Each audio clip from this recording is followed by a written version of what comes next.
We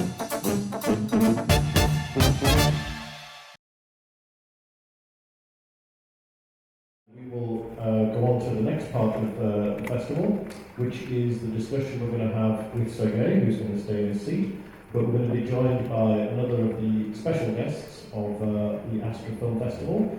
Please welcome Cristi Puiu. Here he is. Welcome, Cristi. The focus, Loznitsa, was put together with your input and involvement. And yesterday we saw several of the earlier films of Sergei. Can you sum up what it is about Sergei's work that made you want to spotlight his work in this festival and to show these films? To answer the question, me as a spectator of Sergei's film. Yes, what do you think? I think you're a great director. I will try to imagine that we are in a sort of atelier, in a sort of lab, and we are going to talk about things that we're doing in this field, cinema, and not to get too pretentious about it. It is something that is having to do with like someone noticed it and asked the question before, the place of the camera, the position of the camera.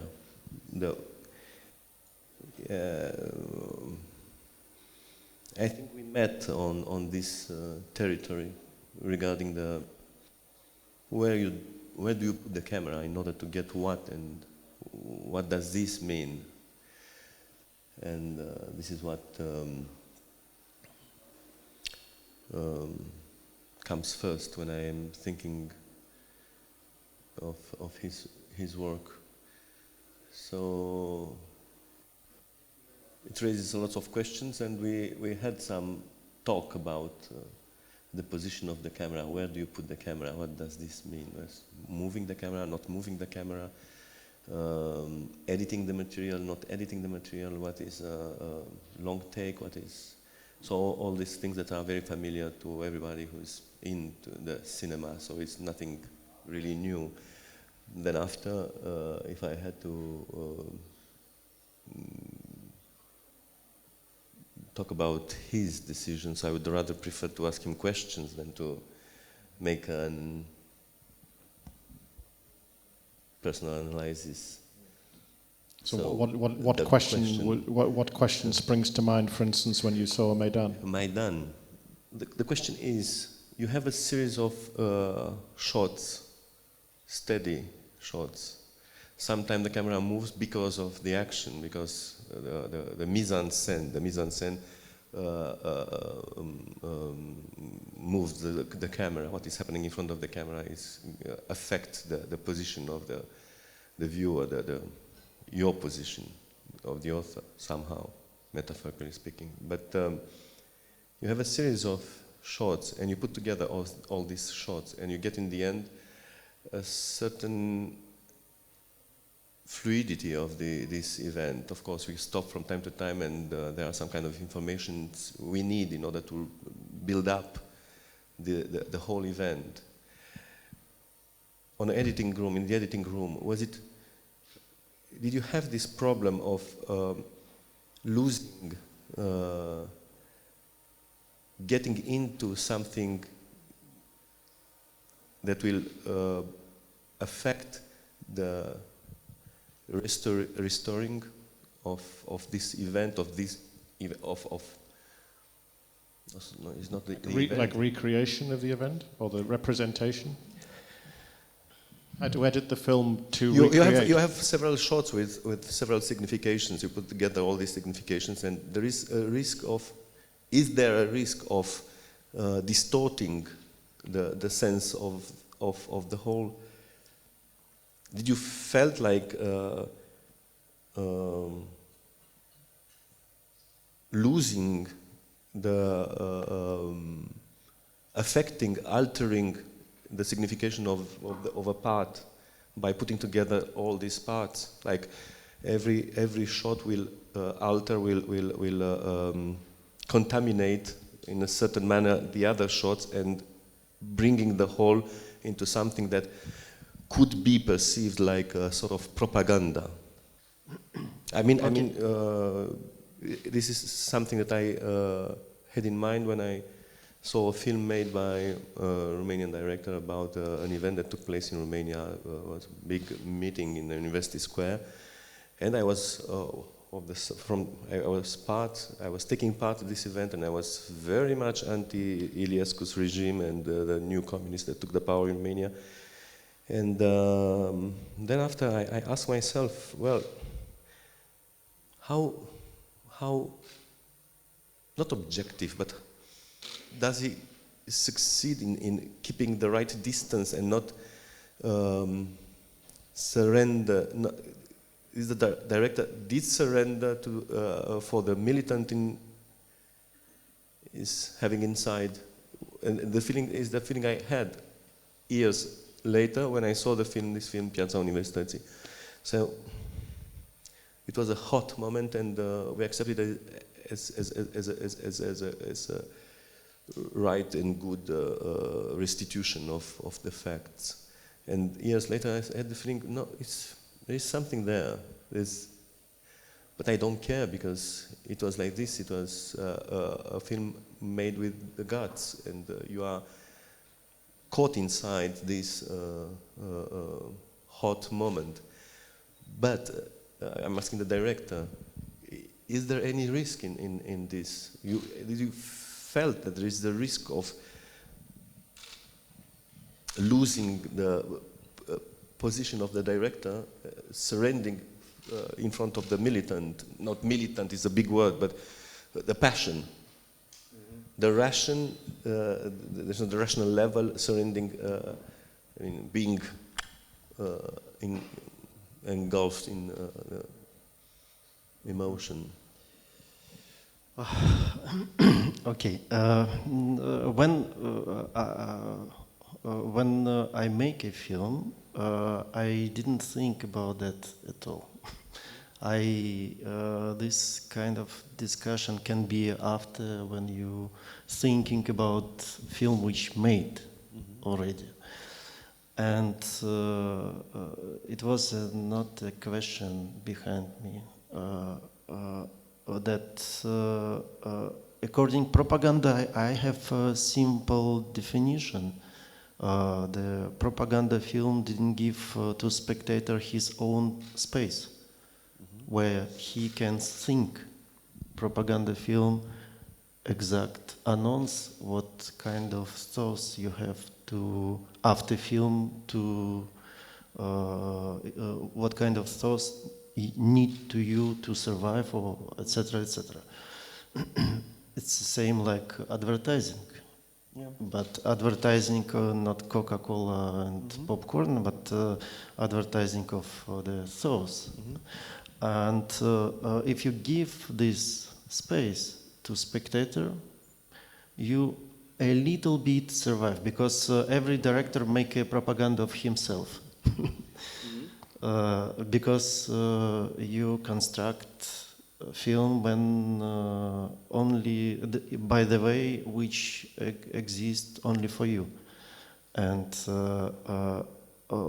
for this film I have like 1 tera material. It's 100 hours, few hundred hours. And of course I have to choose very carefully what I will use. And I have, because in this ocean you can disappear completely. But you know, it's construct like that. You put one shot, another shot, like bricks.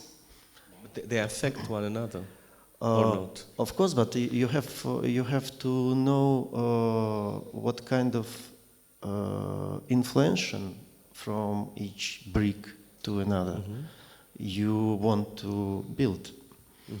Yeah, but I didn't afraid to miss event, because film, we can say yes, it is about that, but in same time it is about something else. It's both meaning. and you never show any historical event in any films. It's not possible. When you are experiencing this event, you are there and you are recording, and then after, is it possible to take to be, I don't like this word, but I'm going to use it like of something else, objective. With a detachment or a distance? Yes, Taking a step back? You start, of course, your position is changing when you are making a film. You are changing. The film push you left and right. And is there any risk in choosing this,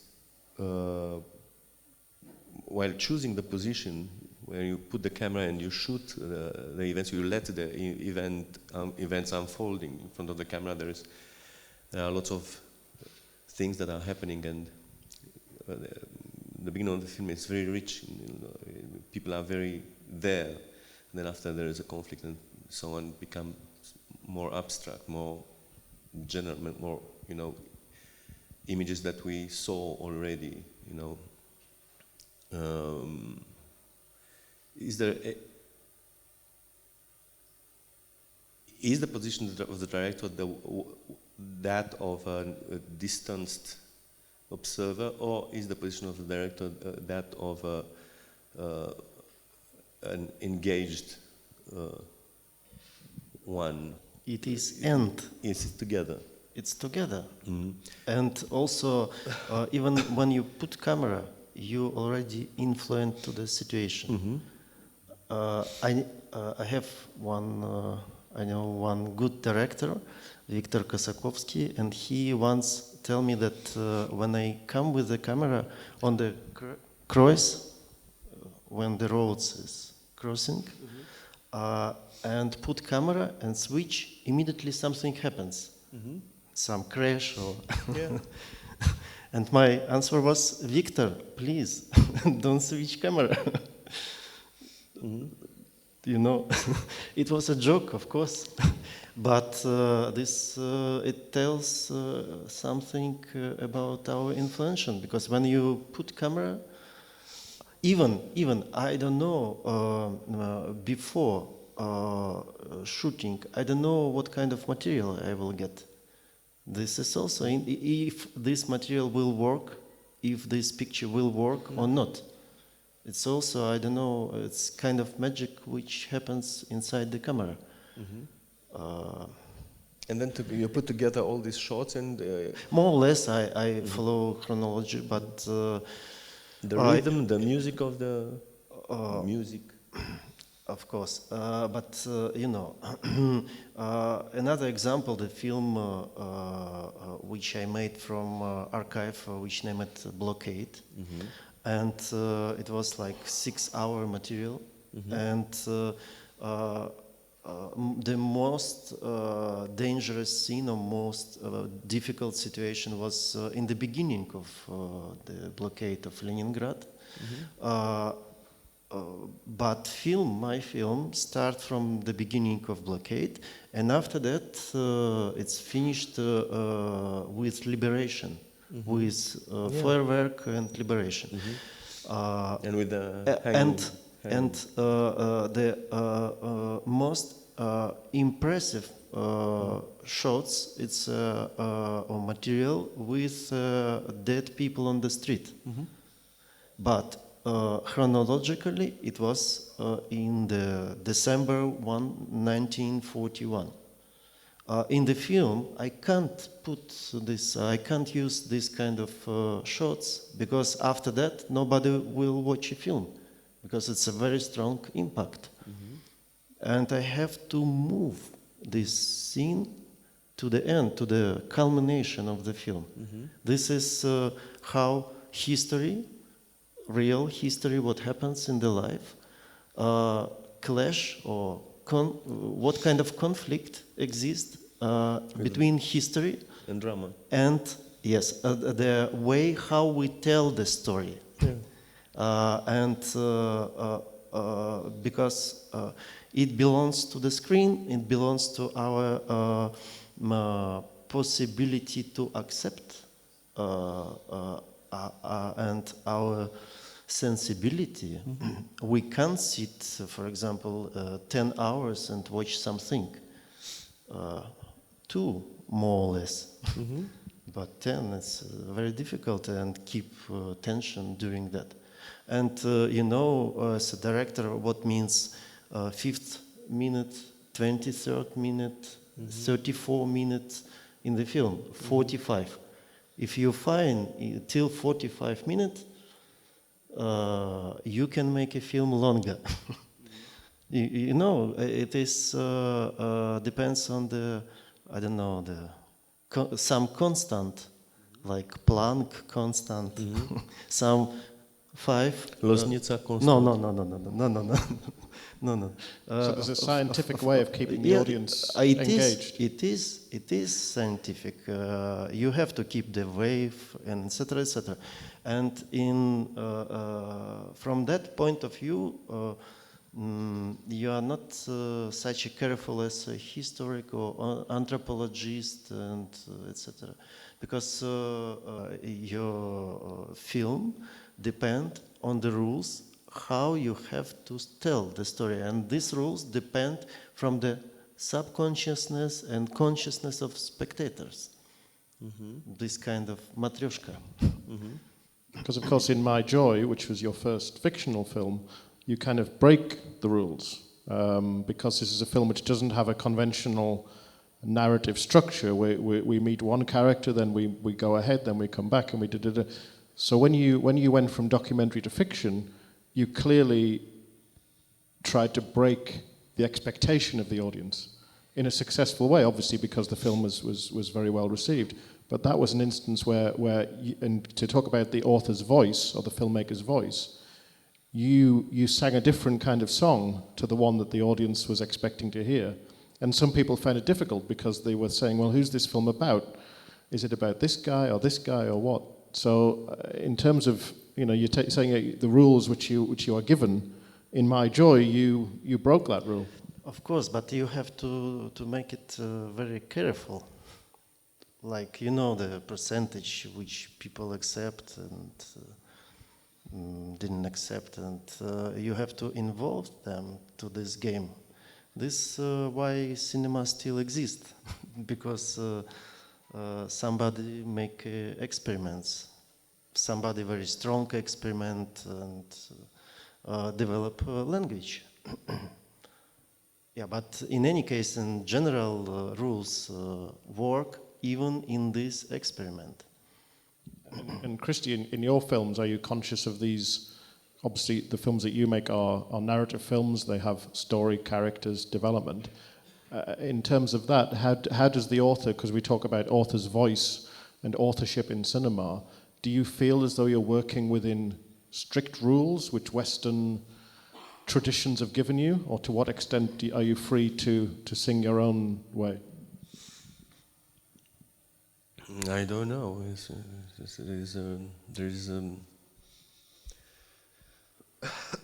I didn't come to cinema like somebody who dreamed to become a director. I came to cinema by curiosity. I was into painting, and I did it once, and then I realized that I liked to do it. And I was interested in what is cinema and looking for some kind of answers.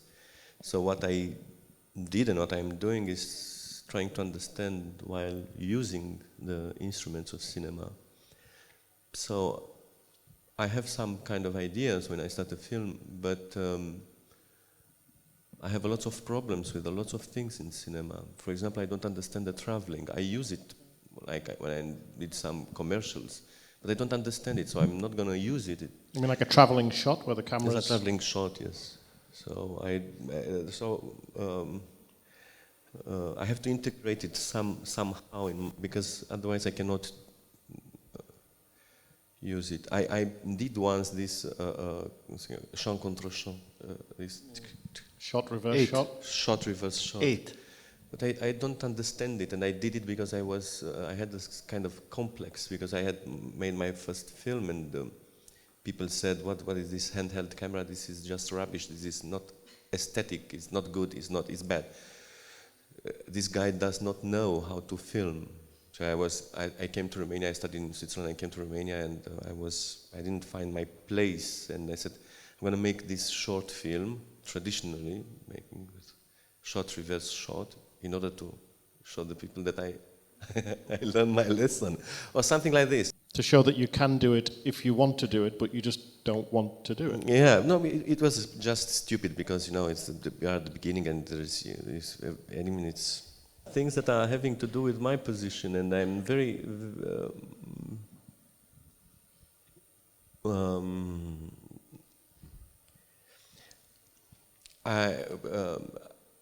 I'm not interested in films that are not testimonies. I'm not interested. They can exist. I mean, people are approaching cinema. Everyone is approaching cinema in his own way. But if the director, the author is not a witness, I'm not interested in it. I'm as limited. So I try to do my best in order to integrate this. I don't think I'm very good at it. And I noticed that the things that I like in my films are things that I didn't put them there. So where is me?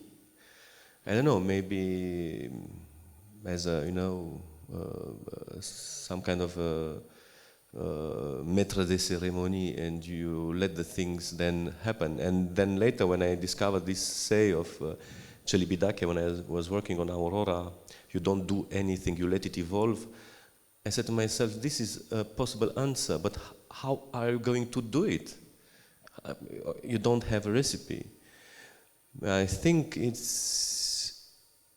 would say if you put yourself in the position of waiting, it's like a fisherman, you are waiting and things are going to come, but you have to put yourself in this position. And this is why I keep on going, and I would like to make films, because I will I will wait for the thing to happen. Because all the things that I put there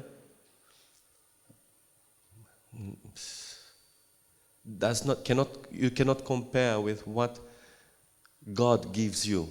I use this word because for me it makes things it's very clear for me.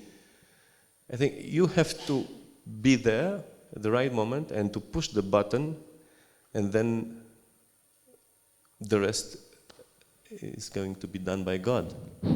So in a way, if the metaphor is the fisherman with the rod and a fish may come, you could maybe say a film director could also be compared with a spider who makes a web, he constructs something, but the spider doesn't control when the fly comes.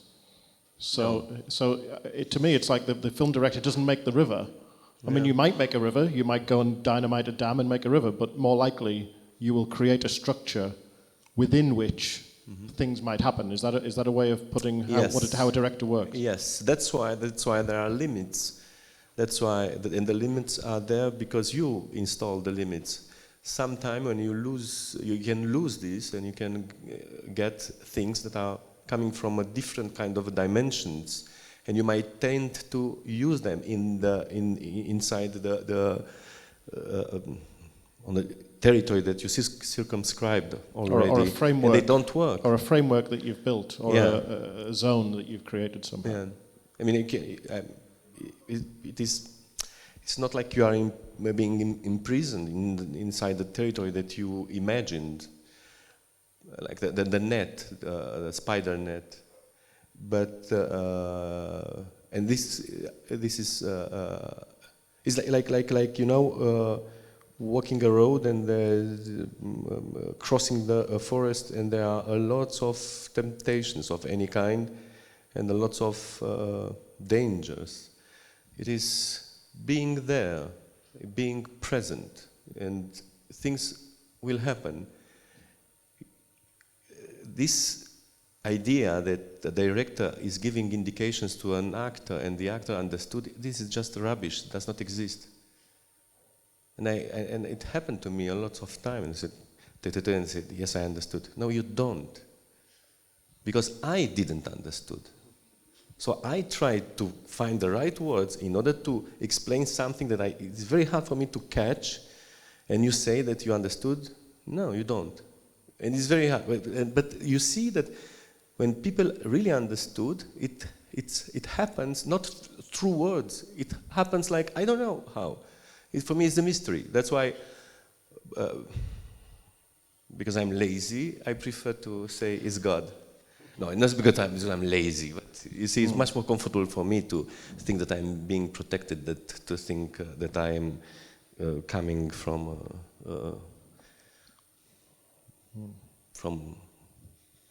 I don't know, monkey. But in Aurora, you cut out the middleman because you are the actor, the main actor in the film. Yeah. So presumably, on that level, it was a more simple process because you didn't have to explain to Ion Fisketianu. I was a lucky actor. Yes, you understood? It was very easy. You understood? No, but nobody knew. And so director? I wasn't exposed to the others. And director? Yes, I was there, so I was lucky. No, it's the best position to be put in as actor, because when you are making observations to actors, there are the other actors who are the actors are starting to say, oh, I'm not good. The other one is better than me. So there are lots. And you don't want to install this kind of atmosphere. So for me, it was easy from this perspective. It doesn't mean that it was easy, because it was a nightmare. But in terms of structures, and obviously your films, you are dealing with an observed reality. Let's say you go to a village in some remote area. You then... No. You don't go to a village? The village comes to you? No, with me it's a different way. I come to some place and like a dress, I can, after few, I don't know, depends how difficult the place, I can put to my body, like a car. You feel when you drive car, you feel like a skin, the body of car. And I can feel the place where something happens as in my body. And after that, I can catch idea of this place or of situation, what happens and how. And after that, I find a way how to tell it with a picture. But first, you need this kind of experience inside yourself. I don't know how it happens, but maybe because I made a lot of documentary films and tried to, when I was in different places, like dangerous places and etc. And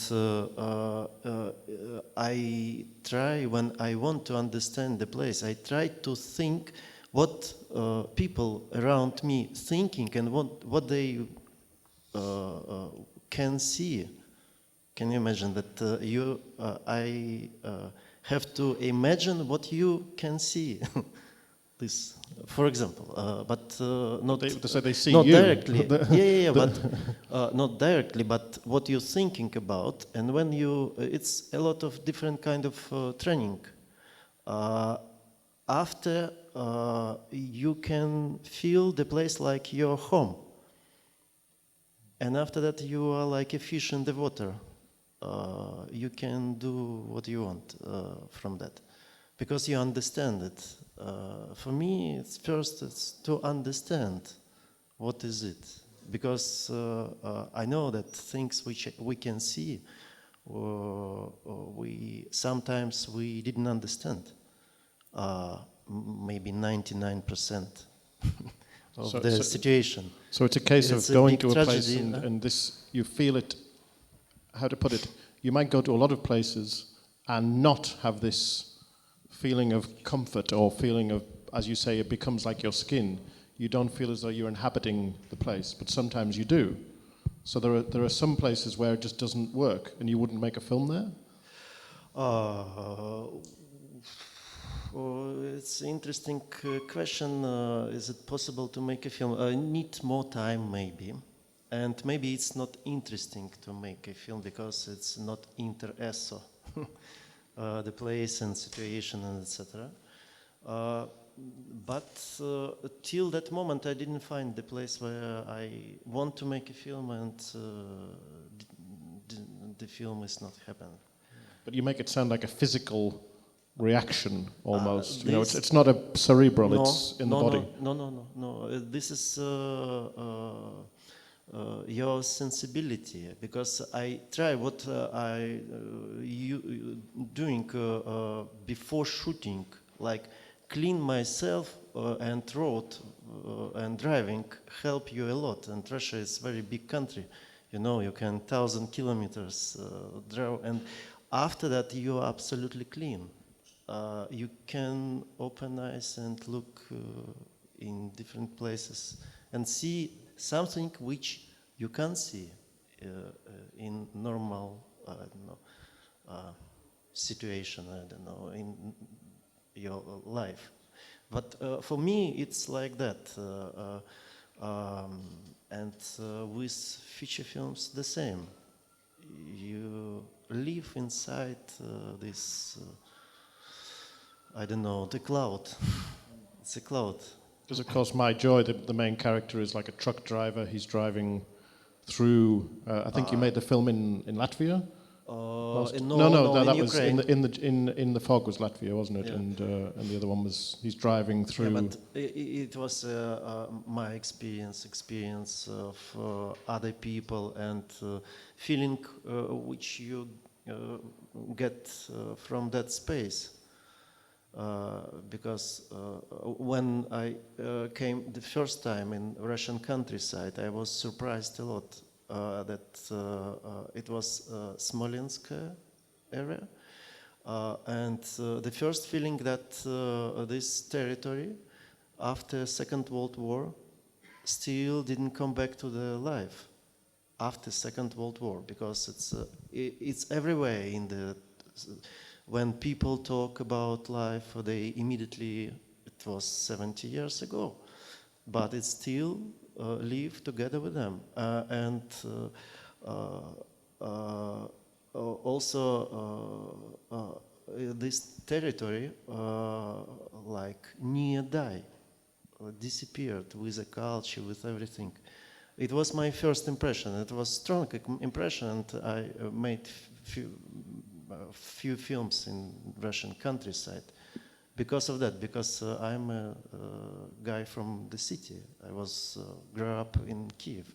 It's a big city, and I didn't know about films that. like Portrait and Portrait and the Settlement. Portrait and many films I made. I prefer countryside because you can see country, not the city like Moscow, and you can see country. Kiev, as we saw in Maidan. No, it's a different thing. I have to make some films in Ukraine, in Kiev, in my native country, and native town. Yeah? I have to make, and it was, and also it was interesting for me because I understand in the beginning when I start to shoot, because when you shoot, you have another relation with the people. I don't know the words, more precise, or I don't know, but you understand much more than you can see. And I was surprised that I didn't know the Ukrainian nation. I didn't expect from people this kind of. I was in Kiev. I lived 27 years. But I didn't expect from the people what this kind of things. Like I can say that in metaphoric way, I can remind description of plasma. Like in It's the blood? in physics the existential of the particular on the highest temperature. The good description by David Bohm. The plasma, the electrons, on that with the highest temperature.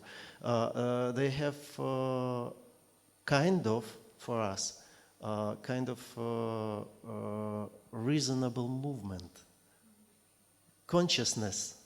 And in Kiev, I also feel that in that place, like consciousness of a lot of people together, and everybody feel each other.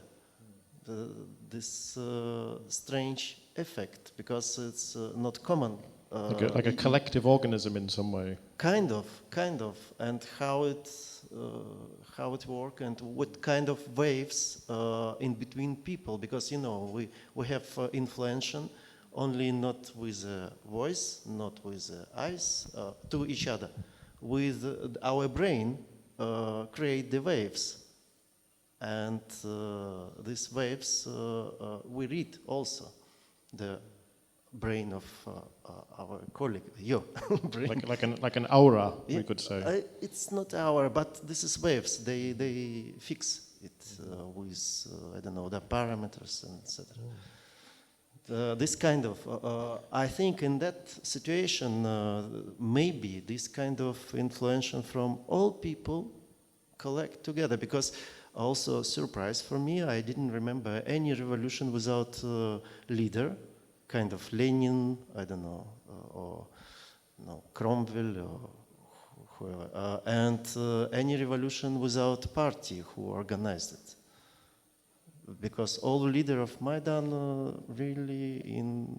was not leader, a representative people, a representative person. They didn't coalesce around a figurehead, shall we say. There wasn't a, sometimes you have a martyr, like in Poland when the priest was killed, and this seemed to ignite because people focused on this figure and then they coalesced around it. But here we don't.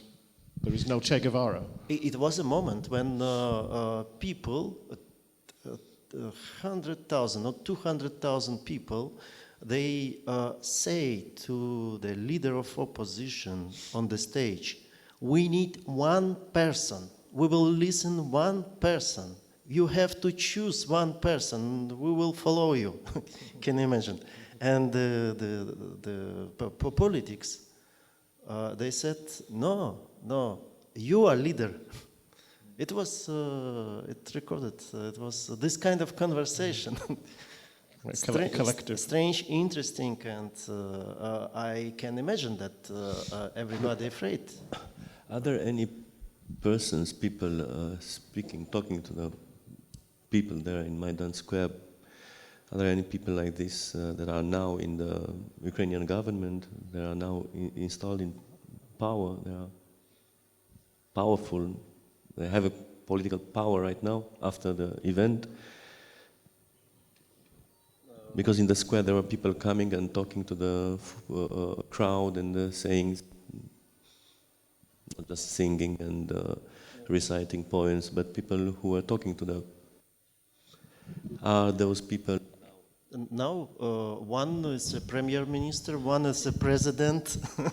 So now they are in power? Yeah, one is a leader of... So these are the leaders then of the revolution? Yes, but they became the leaders partly because they were there. I don't know if they are the leaders of the revolution. I don't know what this means, but it looks very much like what happened in Romania. There were those people talking to the crowd, and they became president, prime minister, and so on. So they are the leaders, no?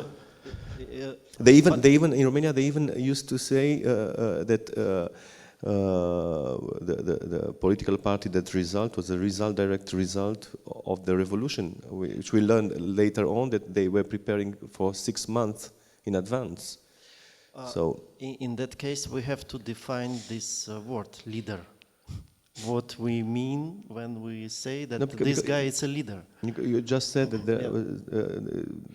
there's a revolution without leaders, and I think they are there. But Poroshenko did not lead. He wasn't the initiator. Yeah, I mean, he emerged. Yes, but no, gradually. just before. Now, let's say the situation is I don't want to get too much into this comparison with what happened in Romania, but the people in Maidan Square, some people there become political figures later on. So I think they are leaders of the revolution, Okay. but not of the revolt, of the social, of the people that got into Maidan spontaneously. Because I do believe that there are lots of people there. They were there because they wanted to get rid of Yanukovych. They didn't want to get rid of the concept of the leader. I mean, it wasn't an anarchist revolution. I mean, they said we want rid of Yanukovych, we want somebody else. It wasn't that they said we want collective power. I mean, it wasn't some kind of Soviet. I wanted to make clear this because I wanted to understand if you mean by this that the revolution in Maidan has no leaders. What does this mean? You see, because for me it looks like yes. It means that we have to define this kind of word for these people and for that situation. And the person who take care and take a responsibility for what he doing first, the person who have his point of view and didn't afraid stay with this point of view and didn't play a political game like Jeanne d'Arc, for example, and not to pretend to be like, but be like, not like, but be. And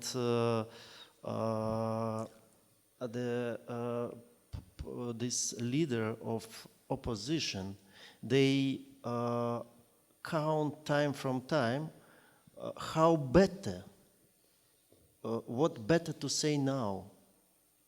You know, when you're leader of revolution, you didn't think about that. And time from time they when you're a leader of a revolution, you didn't think about that. Of what to say? What happens after? You know, because it's dangerous to take a responsibility for the blood and for a revolution, but you have to do that. Otherwise, who are you? And time from time, it was like that. They make some statement just because they have to say something. But in this text, zero idea, just a text. Because it's a time to say, and this is a moment when we have to calm down people. And what people doing, they bring cars and pushing klaxon. They don't want to listen that text, you know? And after that, the leaders leave stage, and next day or next few days, they can change the text, you know? And become once more to be a leader. It happened precisely in the same in Bucharest. But for me, yes, it's the reaction of the people. So, what's the meaning of it? I mean, regarding this idea of revolution without leaders. You see, I mean, I would like to understand because I don't believe there is such a thing exists. We had this discussion already. And for me, there are lots of people involved in this event, and of course, those people who are in the Maidan Square. I can say you. I think, because nobody can propose the picture of future. The picture of future. The future, what will happen? How it must be. Nobody from them. Yeah, but Lenin, for example, he proposed the future. Yes, but it will be like that. Of course, but we are. Hitler, he proposed the future. It will be like that. Yeah. These people, they didn't have future. They have, the position when we deconstruct what we have. We can't do like that. It's exactly what Iliescu said. They didn't come and said, we are going to do this and that and that. We are going to. They defined themselves by. Opposing to what was till then, what happened till then. So they define themselves by criticizing the ancient regime. And then after what they did, yes, they proposed later on when everything settled more or less that the way is towards Europe and capitalism. But on the moment, they just blame it on Ceausescu and these tyrants, and they did this and they did so. They did Yeah, Ukrainian revolution is a kind of development of Romanian revolution. which is a I think it belongs to that time, maybe, because maybe people you know. have nothing to propose. It's just I propose we take a question from the audience because we are running out of time and we do have time for one quick question if somebody does. We want to have the voice of the people, not just the voice from the stage. So if anybody has one last question, if not, then we are. Oh yes, we do have a question. The gentleman on the left-hand side. A microphone is coming. Hello. And thank you very much for the film. It was great, I have to say. A quick question, I think, to sort out the conversation here. Were there any sponsors to this? Let's call them sponsors. Like I saw the scene. You mean there. Maidan or film? Maidan. Yeah. So is there the any event. The event, The the actual revolution. event. Yeah. As in. Anyone supported the scene there, or the water, or the food, or is there anyone supporting that? Like a private company or something like this. Not a private company. But okay, I can't say because I don't know exactly. To be careful, to be right, and as I think. Of course, without money, it's difficult to keep because they have a stage every evening. Some group play rock, I don't know, Ukraine music and etc.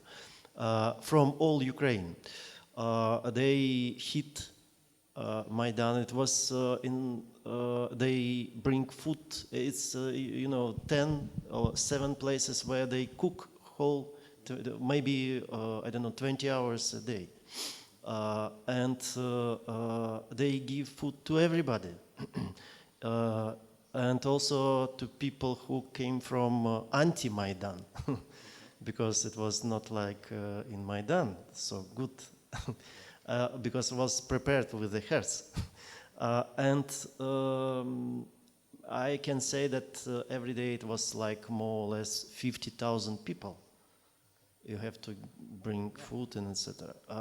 And I think that money from different, from poor people, from people who want to give money.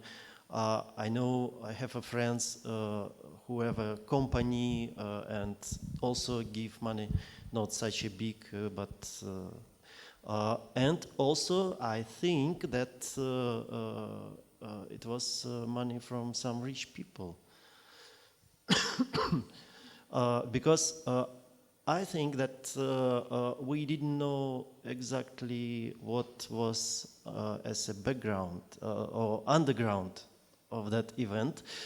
One question for me exists, very important. How it was started, how it was in the beginning, because why police beat the students during the night? Because everything slowly calm down, and who made this order? The person who wants to create the big protest and chaos, and this is an important question, and when we receive the answer, we will know who stay behind that. But I think that things will develop in the wrong way for that people. This is what I'm sure. For those who were behind. Who organized, who make this order, who want to make a chaos, and etc. etc. Well, thinking of Iliescu, according to- it was rather successful in Romania. He was lucky. And he We- is. Yeah, but we- we'll see. This I is don't this know. is the next films will perhaps chronicle. No. Well, This is for some somebody else. We Not are for me. We're very sadly run out of time. Just to say, if you've enjoyed Maidan, the film is showing again tomorrow at 12:30. So please do tell your friends to come and see Maidan, or you can come and see it again, and you'll get much more the second time. Please join me in thanking, first of all, Cristi Puiu. Thank you. Mulțumesc. And last but not least, our special guest today, Sergei Loznitsa. Thank you. Thank you. Thank you, Neil.